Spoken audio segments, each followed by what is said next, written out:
'Yan bindigar Boko Haram sun kai wani mummunan hari inda suka yashe dukiyar al'umma a garin Allawa da ke jihar Neja. A Najeriya dai 'yan bindigar daji da kuma haɗin gwiwar wasu mayakan Boko Haram sun kai wani mummunan farmaki a garin Allawa a ƙaramar hukumar Shiroro na jihar Neja.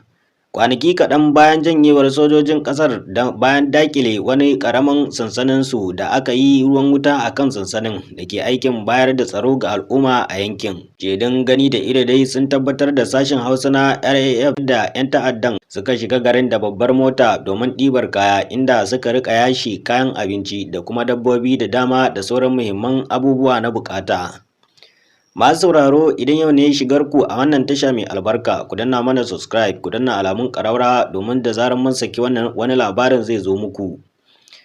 Wannan lamari dai na zuwa ne tun kwanaki uku tsakanin bayan ƙaramin sansanin sojojin Najeriya ya bar garin na Allawa sakamakon tsanantar hare-haren 'yan bindiga da ake yi a lokuta da dama. Domin ana samun asarar dakaru da dama, hakan ya nuna dai 'yan bindigan sun fi ƙarfin sojoji a yankin.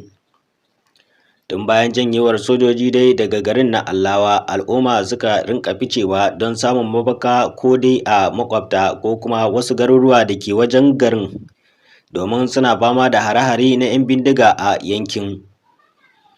Babu dai rahoto da ke tabbatar da rasa rayuka a munanan hare-haren a yammacin jiya kenan, lura da cewa 'yan ta'addan ba su samu ko da mutum guda a cikin garin da ƙauyuka ba.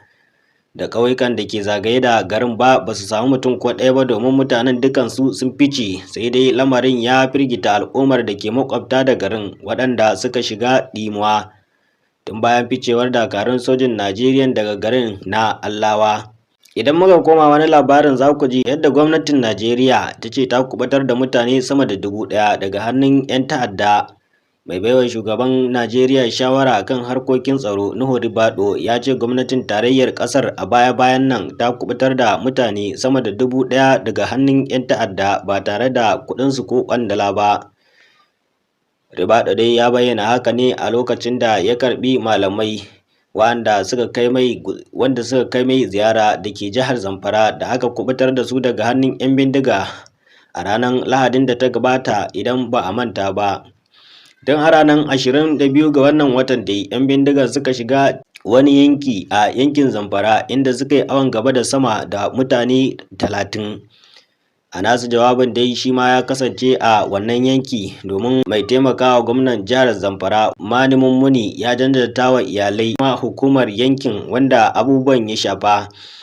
Mataimakin gwamnan ya kuma buƙaci hukumomin tsaro da su ƙara ƙaimi wajen kubutar da sauran mutanen da aka sace a wasu sassa daban-daban.